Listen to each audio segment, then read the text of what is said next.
ਅਸੀਂ ਕੋਈ ਸਾਨੂੰ ਅੱਜ 5ਵਾਂ ਦਿਨ ਹੈ, ਅਸੀਂ ਰਾਵੀ ਯਾਤਰਾ ਤੇ ਨਿਕਲੇ ਹਾਂ। ਕੁਝ ਸਾਲਾਂ ਤੋਂ ਸਾਡੇ ਹੋਰ ਸਾਥੀਆਂ ਨਾਲ ਰਲ ਕੇ ਅਸੀਂ ਰਾਵੀ ਬਚਾਓ ਤਹਿਰੀਕ ਦਾ ਕੰਮ ਕਰ ਰਹੇ ਹਾਂ ਤੇ ਅਸੀਂ ਅੱਜ ਜਿਹੜਾ ਹੈ 5ਵੇਂ ਦਿਨ ਖਲੋਤੇ ਹਾਂ ਜਿੱਥੇ ਰਾਵੀ ਆ ਕੇ ਜਿਹੜਾ ਹੈ ਉਹ ਚਨਾਹ ਨੂੰ ਮਿਲਦੀ ਹੈ।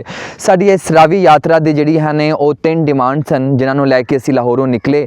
ਅਸੀਂ ਲਾਹੌਰ ਤੋਂ ਆਪਣਾ ਸਫ਼ਰ ਸ਼ੁਰੂ ਕੀਤਾ ਹੈ ਤੇ ਅਸੀਂ ਇਸ ਵੇਲੇ ਜਿਹੜਾ ਹੈ ਉਹ ਅਬਦੁਲ ਹਕੀਮ ਦੇ ਲਾਗੇ ਉਹ ਪੱਤਨ ਹੈ ਜਿੱਥੇ ਰਾਵੀ ਤੇ ਚਨਾਹ ਆਪਸ 'ਚ ਮਿਲਦੇ ਨੇ ਤੇ ਇੱਥੇ ਖਲੋਤੇ ਹਾਂ ਤੇ ਅਸੀਂ ਪਿੰਡਾਂ ਵਿੱਚ ਫਿਰਦੇ ਆਏ ਹਾਂ ਤੇ ਉੱਥੇ ਅਸੀਂ ਆਪਣਾ ਰਾਵੀ ਵਾਸੀਆਂ ਨਾਲ ਮਿਲੇ ਹਾਂ।